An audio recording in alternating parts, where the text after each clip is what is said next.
Welcome to wishful ಅಡುಗೆ ಮನೆ. ಇವತ್ತು ಪಾಲಕಿಂದ ಸ್ಪೆಷಲ್ ರೆಸಿಪಿನ ಪ್ರತಿಭಾ. ಹೌದು ಆಶಾ, ಇವತ್ತು ಮಹಾರಾಷ್ಟ್ರದ್ದು ಒಂದು ಫೇಮಸ್ ರೆಸಿಪಿನ ನಮ್ಮನೆಯಲ್ಲಿ ಕಡಿಮೆ ಇಂಗ್ರೀಡಿಯೆಂಟ್ಸ್ ಅಲ್ಲಿ ಮತ್ತೆ ಕಡಿಮೆ ಟೈಮ್ ಅಲ್ಲಿ ಯಾರೂ ಬೇಡ ಅನ್ನಲ್ಲ ಅಂತದೊಂದು ಯುನೀಕ್ ರೆಸಿಪಿನ ಮಾಡೋಣ. ಇಲ್ಲಿ ಪಾಲಕ್ ತಗೋಬೇಕಾದ್ರೆ ಆಶಾ, ಈ ತರ ದೊಡ್ಡ ದೊಡ್ಡದಾಗಿರೋ ಎಲೆನ ತಗೋಬೇಕು. ಹೌದು, ನಿಮ್ಗೆ ಎಷ್ಟು ದಪ್ಪ ಎಲೆ ಸಿಗುತ್ತೆ, ದೊಡ್ಡದು ಸಿಗುತ್ತೆ, ಅಷ್ಟು ದೊಡ್ಡದ ಎಲೆನ ನೀವು ತಗೋಬಹುದು. ಸೊ ನೋಡಿ, ನಾನು ಇಲ್ಲಿ ಇಷ್ಟು ದೊಡ್ಡದಾಗಿ ಇರೋಂಥ ಎಲೆನ ತಗೊಂಡ್ಬಿಟ್ಟು ಇದು ನೀಟಾಗಿ ವಾಶ್ ಮಾಡಿ ಒಂದು ಬಟ್ಟೆಯಿಂದ ಒರೆಸ್ಕೋಬೇಕು. ಡ್ರೈ ಇರಬೇಕು, ಇದು ಡ್ರೈ ಇರಬೇಕು. ಒಂದು ಸ್ವಲ್ಪ ನೀರಿದ್ರೆ ನಡೆಯುತ್ತೆ, ಬಟ್ ಆದಷ್ಟು ತೊಳೆದ್ಬಿಟ್ಟು ನೀರನ್ನ ಒರೆಸ್ಕೋಬೇಕು. ಇಲ್ಲಾಂದ್ರೆ ತೊಳೆದ್ಬಿಟ್ಟು ಒಂದು 10-15 ನಿಮಿಷ ಇದ್ರೆ ತಾನೇ ಡ್ರೈ ಆಗಿರುತ್ತೆ. ಒಂದು ಪೇಪರ್ ಮೇಲೆ ಹಾಕ್ಬಿಟ್ರೆ ಅಥವಾ ಬಟ್ಟೆ ಮೇಲೆ ಹಾಕ್ಬಿಟ್ರೆ ಡ್ರೈ ಆಗುತ್ತೆ. ಸೊ ಇವಾಗ ಈ ಪಾಲಕನ್ನ ನಾವು ಪಕ್ಕಕ್ಕಿಟ್ಟು ನೆಕ್ಸ್ಟ್ ಏನ್ ಮಾಡೋದು ಅಂತ ನೋಡೋಣ. ನೋಡಿ, ಇಲ್ಲೊಂದು ಮಿಕ್ಸಿ ಜಾರನ್ನ ತಗೊಂಡಿರೋದು, ಅದ್ರ ಒಳಗಡೆ ನೀವು ಖಾರಕ್ಕೆ ನೋಡಿಕೊಂಡು ಹಸಿಮೆಣಸಿನ್ಕಾಯಿನ ಯೂಸ್ ಮಾಡ್ಕೋಬಹುದು. ಹಸಿಮೆಣಸಿನ್ಕಾಯಿ ತಿನ್ನಲ್ಲ ಅಂದವರು, ಗ್ಯಾಸ್ಟ್ರಿಕ್ ಆಗ್ತಿದೆ ಅನ್ನೋರು ಒಣಮೆಣಸಿನ್ಕಾಯಿನ ಇಲ್ಲಿ ತಗೋಬಹುದು. ಸೊ ಹಸಿಮೆಣಸಿನ್ಕಾಯಿ ಇಲ್ಲಿ ನಾನು 7-8 ತಗೊಂಡಿದ್ದೀನಿ, ಜಾಸ್ತಿ ಖಾರ ಇಲ್ಲ ಅಂತೇಳಿ. ಅದ್ರ ಜೊತೆ ಒಂದು ಸ್ವಲ್ಪ ಬೆಳ್ಳುಳ್ಳಿನ ತಗೊಂಡಿರೋದು ಮತ್ತು ಒಂದು ಸ್ವಲ್ಪ ಶುಂಠಿ, ಇಷ್ಟೆಲ್ಲನೂ ನಾವು ಮಿಕ್ಸಿ ಜಾರಕ್ಕೆ ಹಾಕೊಳ್ಳೋದು. ನೀವು ಮಿಕ್ಸಿ ಜಾರಕ್ಕೆ ಬೇಡ ಅಂದರೆ ಕುಟಾಣಿಯಲ್ಲಿನೂ ಕೂಡ ನೀವು ಕುಟ್ಕೊಂಡು ಹಾಕೋಬಹುದು, ಅದನ್ನು ಕೂಡ ತುಂಬ ಒಳ್ಳೆ ಫ್ಲೇವರ್ ಕೊಡುತ್ತೆ. ಅದ್ರ ಜೊತೆ 1 ಸ್ಪೂನ್ ಅಷ್ಟು ಇಲ್ಲಿ ನಾನು ಧನಿಯಾ ಬೀಜನ ತಗೊಂಡಿದ್ದೀನಿ. ನೀವು ಬೇಕಂದರೆ ಧನಿಯಾ ಪೌಡರು ಕೂಡ ಇದ್ರೊಳಗಡೆ ಹಾಕೋಬಹುದು. ಇದಕ್ಕೇನೆ 1 ಸ್ಪೂನ್ ಅಷ್ಟು ಜೀರಿಗೆ ಕೂಡ ಹಾಕೊಳ್ಳೋಣ. ಹಾಕೊಂಡ್ಬಿಟ್ಟು ತರಿಯಾಗಿ ನಾವು ಇದನ್ನ ರುಬ್ಕೋಬೇಕು, ನೀರು ಹಾಕೋಬಾರ್ದು. ಇದೇ ಥರ ತರಿಯಾಗಿ ರುಬ್ಕೊಂಡು ಬರೋಣ. ನೋಡಿ, ನಾವು ಮಿಕ್ಸಿ ಮಾಡ್ಕೊಂಡ್ ಬಂದಿದೀವಲ್ಲ, ನೋಡಿ ಈ ಥರ ತರಿಯಾಗಿ ಮಾಡ್ಕೊ ಬಂದ್ಮೇಲೆ ಇದನ್ನ ಪಕ್ಕಕ್ಕೆ ಇಟ್ಟು ನೆಕ್ಸ್ಟ್ ಏನು ಮಾಡೋದಂತ ನೋಡೋಣ ಬನ್ನಿ. ನೋಡಿ, ಒಂದು ಬೌಲ್ ತಗೊಂಡಿದ್ದೀವಿ. ಇಲ್ಲಿ 1 ಕಪ್ದಷ್ಟು ಕಡಲೆ ಹಿಟ್ಟನ್ನ ತಗೊಂಡಿರೋದು ಆಶಾ. ಈ ರೆಸಿಪಿ ಕಡಲೆ ಹಿಟ್ಟಲ್ಲಿ ಮಾಡಿದ್ರೇ ಟೇಸ್ಟ್. ನೀವು ಬೇರೆದ್ರಲ್ಲಿ ಮಾಡ್ತೀವಿ ಅಂದ್ರೆ ನಿಮ್ಗೆ ಈ ಅಥೆಂಟಿಕ್ ಟೇಸ್ಟ್ ಸಿಗಲ್ಲ. ಸೊ ಕಡಲೆ ಹಿಟ್ಟು ಮತ್ತೆ ಪಾಲಕನ್ನ ಬೆಳೆಸ್ಬಿಟ್ಟು ಕೂಡ ಹೆಲ್ದಿ ರೆಸಿಪಿ, ಅದನ್ನು ಗ್ಯಾಸ್ಟ್ರಿಕ್ ಆಗದೇನೂ ಕೂಡ ಮಾಡ್ಕೋಬಹುದು. ಯಾಕಂದ್ರೆ ನಾವು ಇದ್ರ ಒಳಗಡೆ ಸೋಡಾ ಆಗ್ಲಿ, ಇನ್ನೂ ಆಗ್ಲಿ, ಮೊಸರಾಗ್ಲಿ ಬಳಸ್ತಾ ಇಲ್ಲ. ಹಾಗಾಗಿ ಜಾಸ್ತಿ ನಮ್ಗೆ ಹೊಟ್ಟೆ ದಪ್ಪ ಆಗೋದಾಗ್ಲಿ, ಗ್ಯಾಸ್ ಬರೋದಾಗ್ಲಿ ಆ ತರ ಆಗಲ್ಲ. ಯೂಶ್ವಲಿ ಕಡಲೆ ಹಿಟ್ಟು ತಿಂದ್ರೆ ಆಗುತ್ತಂತ ಹೇಳ್ತಾರೆ, ಬಟ್ ಪಾಲಕು ಕಡಲೆ ಹಿಟ್ಟು ಹಾಕ್ಬಿಟ್ಟು ನೀವು ಸೋಡಾ ಅಥವಾ ಏನೋ ಮೊಸರು ಬಳಸಿಲ್ಲ ಅಂದ್ರೆ ನಿಮ್ಗೆ ಯೂಶ್ವಲಿ ಆ ಥರ ಆಗೋ ಚಾನ್ಸಸ್ಗಳು ಕಡಿಮೆ ಇರುತ್ತೆ. ಸೊ ಇವಾಗ ಇದ್ರ ಒಳಗಡೆ ನಾವು ಸ್ವಲ್ಪ ಎಳ್ಳನ್ನು ಹಾಕೊಳ್ಳೋಣ, ಬಿಳಿ ಎಳ್ಳು. ಸ್ವಲ್ಪ ಓಂ ಕಾಳನ್ನು ತಗೊಳ್ಳೋಣ, ಒಂದು ಅರ್ಧ ಸ್ಪೂನ್ ಅಷ್ಟಿದೆ. ಕೈಯಲ್ಲಿ ಒಂದು ಸ್ವಲ್ಪ ತಿಕ್ಬಿಟ್ಟು ಹಾಕೊಳ್ಳೋಣ, ಇದ್ರ ಅವಾಗ ಟೇಸ್ಟ್ ತುಂಬ ಚೆನ್ನಾಗಿ ಬರುತ್ತೆ. ಅದ್ರ ಜೊತೆ ಕಲರಕ್ಕೆ ಒಂದು ಸ್ವಲ್ಪ ಅರಿಶಿಣದ ಪುಡಿನ ಹಾಕೊಳ್ಳೋಣ. ಇವಾಗ ಇದಕ್ಕೇನೆ ಒಂದು ಸ್ವಲ್ಪ ಹಿಂಗನ್ನು ಹಾಕೊಳ್ಳೋಣ.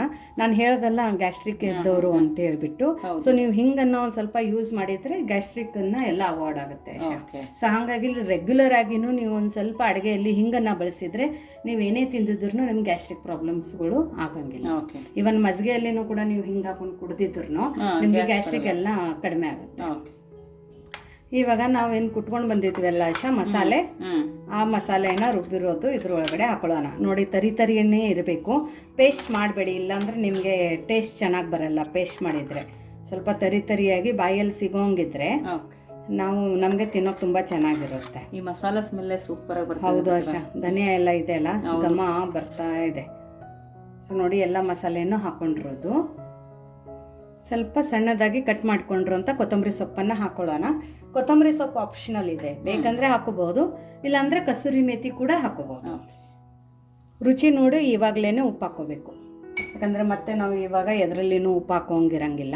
ಸೊ ರುಚಿ ನೋಡಿ ಉಪ್ಪನ್ನು ಹಾಕೊಳ್ಳಿ. ಹಾಕೊಂಡ್ಬಿಟ್ಟು ಇದನ್ನೆಲ್ಲ ನೀಟಾಗಿ ಒಂದ್ಸರ್ತಿ ಮಿಕ್ಸ್ ಮಾಡ್ಕೊಳ್ಳೋಣ.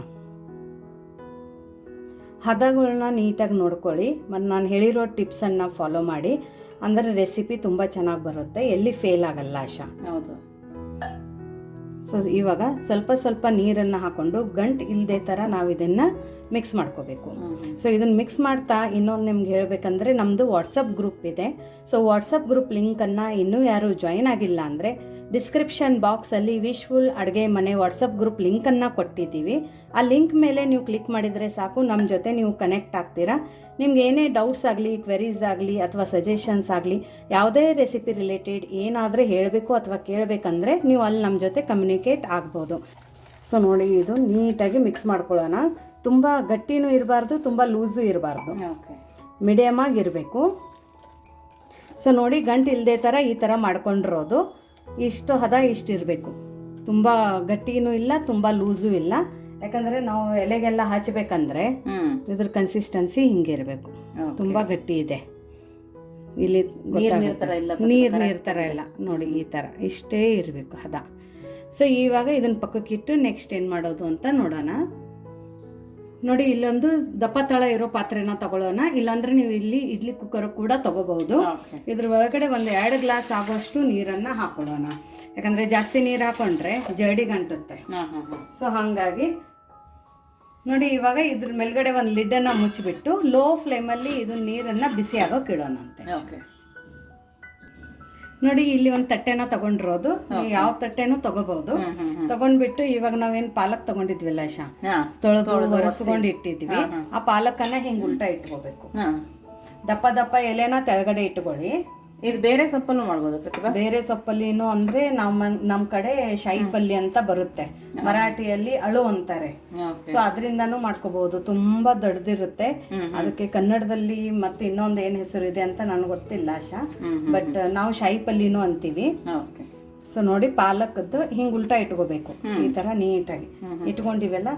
ಇವಾಗ ಇದ್ರ ಮೇಲ್ಗಡೆ ನಾವು ಬ್ಯಾಟರ್ ಅನ್ನ ಹಾಕೋಬೇಕು. ಸರ್ವ್ಕೋಬೇಕಾ ಸುಮ್ಮನೆ ಹಾಕೋಬೇಕಾಯ್ತರ? ಇಲ್ಲ, ಹಾಕೊಂಡು ಆಮೇಲೆ ಸರ್ವ್ಕೋಬೇಕು. ಈ ಥರ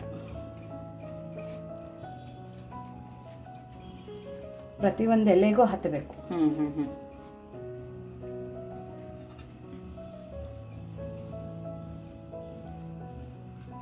ನೀಟಾಗಿ ಈ ತೆಳಗಡೆ ಎಲೆಗೂ ಹಚ್ಚಬೇಕು, ಅಂದ್ರೆ ಒಂದಕ್ಕೊಂದು ನೀಟಾಗಿ ಅಂಟುತ್ತೆ. ನೀವು ಮೊದಲೇ ಅಲ್ಲಿ ಹಚ್ಕೊಂಡು ಮೇಲ್ಗಡೆ ಎಲೆ ಇಡ್ಬೋದು, ಒಂದೊಂದು ಎಲೆ ಹಚ್ಚೂ ಇಡ್ಬೋದು. ಬಟ್ ಈ ಥರ ಹಚ್ಚಿದ್ರೆ ತುಂಬ ಬೇಗ ಆಗುತ್ತೆ. ಇವಾಗ ಇಟ್ಟು ಹಚ್ಕೊಂಡ ನಂತರ ಅದ್ರ ಮೇಲ್ಗಡೆ ಇನ್ನೊಂದು ಎಲೆ ಇಡಬೇಕು. ಹಿಂಗೆ ನೀಟಾಗಿ ಹಿಟ್ಟನ್ನು ಒರೆಸ್ಕೊಂಡು ಹೋಗ್ಬೇಕು. ಕೆಳಗಡೆ ದಪ್ಪ ಎಲೆ ಇಟ್ಟ ನಂತರ ನೀವು ಬೇಕಂದ್ರೆ ಮೇಲ್ಗಡೆ ಹಿಂಗೆ ಚಿಕ್ಕ ಚಿಕ್ಕದ ಎಲೆಗಳು ಕೂಡ ಇಟ್ಕೋಬಹುದು ನೋಡಿ, ಈ ತರ. ಬಟ್ ಈ ತರ ಉಲ್ಟಾನೇ ಇಡಬೇಕು, ಸೀದಾ ಇಡಂಗಿಲ್ಲ. ಅಂದ್ರೆ ನೀಟಾಗಿ ಹಿಟ್ಟು ಇದಕ್ಕೆ ಅಂಟ್ಕೊಳ್ಳುತ್ತೆ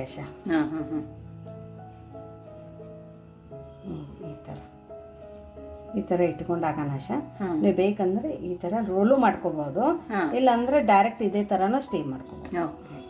ಸೊ ನಾನು ಇದನ್ನ ರೋಲ್ ಮಾಡ್ತಾ ಇದ್ದೀನಿ, ಯಾಕಂದ್ರೆ ಮಕ್ಕಳಿಗೆಲ್ಲ ತಿನ್ನೋಕ್ಕೆ ಬಾಕ್ಸಿಗೆ ಒಯ್ಯೋಕ್ಕೆ ಚೆನ್ನಾಗಿರುತ್ತಲ್ಲ. ಹೌದು. ಸೊ ನೋಡಿ ಈ ಥರ ಎಲ್ಲ ಪಾಲಕದನ್ನು ನಾವು ರೋಲ್ಗಳನ್ನ ಮಾಡ್ಕೋಬೇಕು. ಎಲ್ಲ ಪಾಲಕದನ್ನು ಹೌದು. ಸೊ ನೋಡಿ ಎಲ್ಲದನ್ನು ಇದೇ ಥರ ಮಾಡ್ಕೊಂಡು ಬಂದಿರೋದು. ಇವಾಗ ನೆಕ್ಸ್ಟ್ ನೋಡೋಣ ಆಶಾ.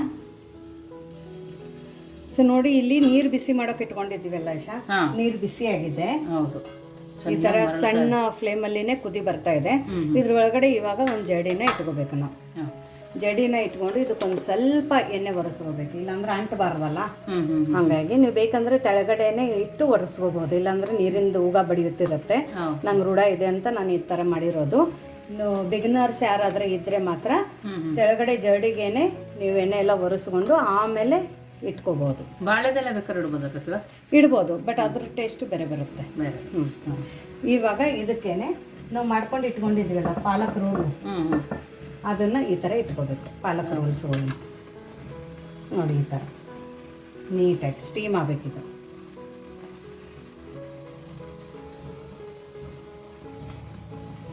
ನೋಡಿ ಈ ತರ ನಾವು ಇದನ್ನ ರೋಲ್ಸ್ ಅನ್ನ ಇಟ್ಕೋಬೇಕು. ಇಟ್ಕೊಂಡು ಮೇಲ್ಗಡೆ ಮುಚ್ಚಳನ ಮುಚ್ಚಿ ಮೀಡಿಯಂ ಫ್ಲೇಮಲ್ಲಿ ಒಂದು 5ರಿಂದ 7 ನಿಮಿಷ ಸ್ಟೀಮ್ ಮಾಡ್ಕೋಬೇಕು. ಓಕೆ. ಸೊ ನೋಡಿ 7 ನಿಮಿಷ ಆಗಿದೆ, ಇದನ್ನ ತೆಗೆದು ಬಿಟ್ಟು ಫ್ಲೇಮ್ ಅನ್ನ ಆಫ್ ಮಾಡ್ಕೊಳ್ಳೋಣ. ಚೆನ್ನಾಗಿ ಕಾಣಿಸ್ತದೆ, ತುಂಬಾ ಸಖತ್ತಾಗಿ ಕಾಣ್ತಿದೆ ನೋಡು ಎಷ್ಟು ಚೆನ್ನಾಗಿದೆ ಅಂತ. ಇವಾಗ ಇದನ್ನ ಒಂದು ಚಾಕುವಿಂದ ಚುಚ್ಚಿಬಿಟ್ಟು ನೋಡೋಣ. ನೋಡಿ ಎಷ್ಟು ನೀಟಾಗಿ ಬಂದಿದೆ, ಎಲ್ಲಿ ಹಸಿದಿಲ್ಲ. ನೋಡಿ ಹೀಗೆ ನೀಟಾಗಿ ಬಂದರೆ ಹಸಿದಿಲ್ಲ ಅಂತ. ಸೊ ಇವಾಗ ಇದು ಒಂದು ಸ್ವಲ್ಪ ತಣ್ಣಗಾಗೋಕೆ ಬಿಡಬೇಕು. ಓಕೆ. ನೋಡಿ ಇವಾಗ ಇದು ತಣ್ಣಗಾಗಿದೆ. ತಣ್ಣಗಾದ ನಂತರ ಕೆಳಗಡೆ ಅಂಟಿದೆ ಅಂತ ಏನು ಯೋಚನೆ ಮಾಡಬೇಡಿ. ಈ ಥರ ಇದರಿಂದ ಒಂದು ಸ್ಪೂನಿಂದ ನೀವು ಇದನ್ನ ಮಾಡ್ಕೋಬಹುದು, ಹಿಂಗೆ ತಕ್ಕೋಬಹುದು, ಎಲ್ಲಿ ಅಂಟಲ್ಲ. ಅವಾಗ ಅನ್ನೋಟ್ ಎಷ್ಟು ನೀಟಾಗಿ ಬಂದಿರುತ್ತೆ. ಹೌದು. ಅದಕ್ಕೆ ತೆಳಗಡೆ ನೀಟಾಗಿ ಎಣ್ಣೆ ಹಚ್ಕೋಬೇಕು. ಇದನ್ನ ಒಂದು ಪ್ಲೇಟಕ್ಕೆ ತಕ್ಕೊಳ್ಳೋಣ. ನೋಡಿ ಈ ಥರ ಒಂದು ತಟ್ಟೆಗೆ ತಕ್ಕೊಳ್ಳೋಣಂತೆ. ಎಲ್ಲದೂ ಅಷ್ಟೇ. ಅದಕ್ಕೆ ಆರಿದ ನಂತರ ತಕ್ಕೋಬೇಕು ನಾವು ಇದನ್ನು. ಬಿಸಿಲು ತಕ್ಕೋಬಾರ್ದು. ಅವಾಗ ಅಂಟಿರುತ್ತಲ್ಲ, ಕಟ್ ಆಗೋ ಚಾನ್ಸಸ್ಗಳು ಜಾಸ್ತಿ ಇರ್ತವೆ. ನೋಡಿ. ಸೊ ನೋಡಿ, ಇವಾಗ ಒಂದು ತಕ್ಕೊಳ್ಳೋಣ.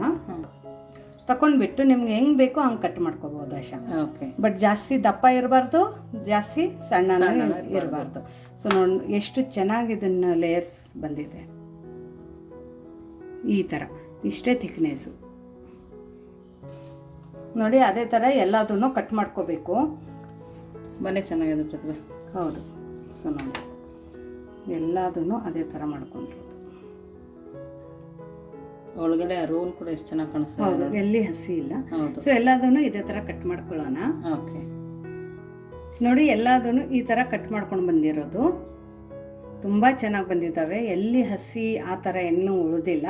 ಸೊ ಇವಾಗ ಇದನ್ನು ನೆಕ್ಸ್ಟ್ ನಾವು ಫ್ರೈ ಮಾಡ್ಕೊಳ್ಳೋಣ. ಓಕೆ. ನೋಡಿ, ಇಲ್ಲೊಂದು ಕಬ್ಬಣದ ತವೆ ಇಟ್ಕೊಂಡಿದ್ದೀನಿ ನಾನು.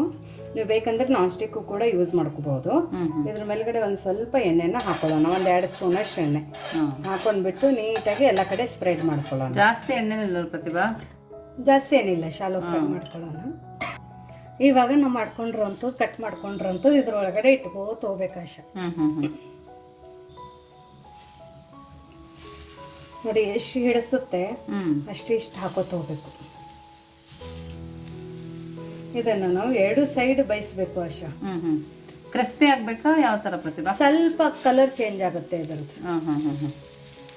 ಇಷ್ಟು ಹಾಕೊಂಡು ಇದ್ರ ಮೇಲ್ಗಡೆನೂ ಒಂದು ಸ್ವಲ್ಪ ಎಣ್ಣೆ ಹಾಕೋಬೇಕು.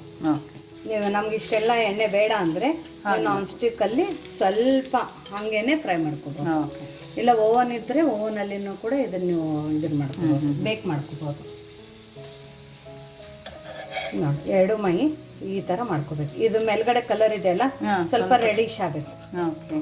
ಆ ತರ 2 ಮೈ ನಾವು ಇದನ್ನ ಬೇಯಿಸ್ಕೊಂಡು ಬರೋಣ. ಫ್ಲೇಮ್ ಮಾತ್ರ ನೀವು ಹೈ ಫ್ಲೇಮಲ್ಲಿ ಇಟ್ಕೋಬಹುದು, ಹೈ ಟು ಮೀಡಿಯಂ ಫ್ಲೇಮಲ್ಲಿ. ತಿರುಗಿಸ್ಬೇಕಾದ್ರೆ ನಿಧಾನ ತಿರುಗಿಸ್ಕೊಬೇಕು ನೋಡಿ. ಹೌದೌದು. ನೋಡಿ, 2 ಸೈಡ್ ಈ ತರ ಕೆಂಪದಾಗೆ ಆಗೋ ತನಕ ಬೇಯಿಸ್ಕೊಂಡಿರೋದು.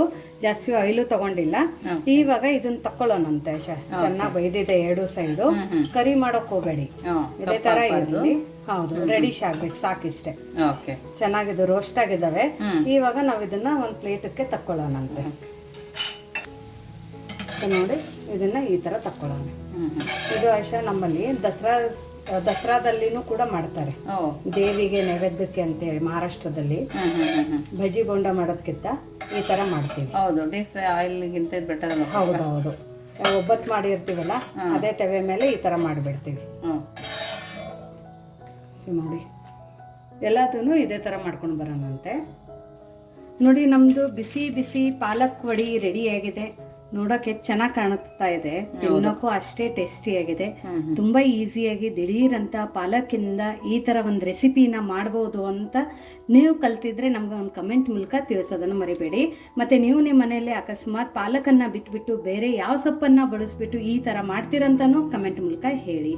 ಯಾಕಂದ್ರೆ ಪ್ರತಿಯೊಬ್ಬರು ಮನೆಯಲ್ಲಿನೂ ಪ್ರತಿಯೊಂದು ಅಡುಗೆನೂ ಡಿಫ್ರೆಂಟ್ ಆಗಿರುತ್ತೆ, ಟೇಸ್ಟ್ ಕೂಡ ಡಿಫ್ರೆಂಟ್ ಆಗಿರುತ್ತೆ. ಸೊ ನಿಮ್ಮ ಮನೆ ಅಡುಗೆ ರುಚಿನ ನಮಗನ್ನು ತಿಳಿಸೋದನ್ನು ಮರಿಬೇಡಿ. ಇಲ್ಲ ನಮಗೆ ಕಮೆಂಟ್ ಮಾಡಿ ತಿಳಿಸೋಕ್ಕಾಗಲ್ಲ ಅಂದರೆ ಡಿಸ್ಕ್ರಿಪ್ಷನ್ ಬಾಕ್ಸಲ್ಲಿ ನಮ್ಮದು ವಾಟ್ಸಪ್ ನಂಬರು ಕೂಡ ಇದೆ, ವಾಟ್ಸಪ್ ಗ್ರೂಪ್ ಕೂಡ ಇದೆ. ಅದನ್ನು ಜಾಯಿನ್ ಆಗಿ ಕೂಡ ನೀವು ನಮಗೆ ತಿಳಿಸ್ಬೋದು.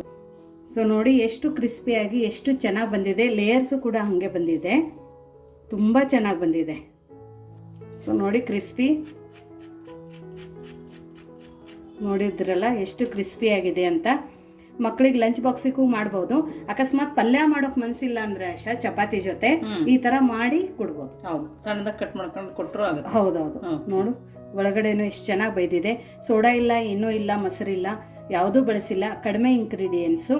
ಸೊ ತುಂಬ ನೀಟಾಗಿ ಈ ರೆಸಿಪಿ ಆಗಿದೆ ನೋಡಾಶಾ. ತುಂಬಾ ಚೆನ್ನಾಗಿದೆ ಪ್ರತಿಭಾ. ಚೆನ್ನಾಗೈತಾ? ಟೇಸ್ಟ್ ಹೆಂಗಿದೆ? ಟೇಸ್ಟ್ ಅಂತೂ ಸೂಪರ್ ಆಗಿದೆ. ಪಾಲಕ್ ಅಂತಾನೆ ಗೊತ್ತಾಗಲ್ಲ ಪ್ರತಿಭಾ. ಹೌದಾ? ಒಳಗಡೆ ಚೆನ್ನಾಗಿ ಬೈದಿದೆ, ಚೆನ್ನಾಗಿ ಬಂದಿದೆ ಒಳಗಡೆ. ಹೌದು, ಲೇಯರ್ಸ್ ಅಷ್ಟು ಚೆನ್ನಾಗಿದೆ. ಹೌದು. ಸೊ ನೋಡಿ, ಲೇಯರ್ಸ್ ಯಾವ ಥರ ಬಿಸ್ತಾ ಇದೆ, ತುಂಬ ಚೆನ್ನಾಗಾಗಿದೆ.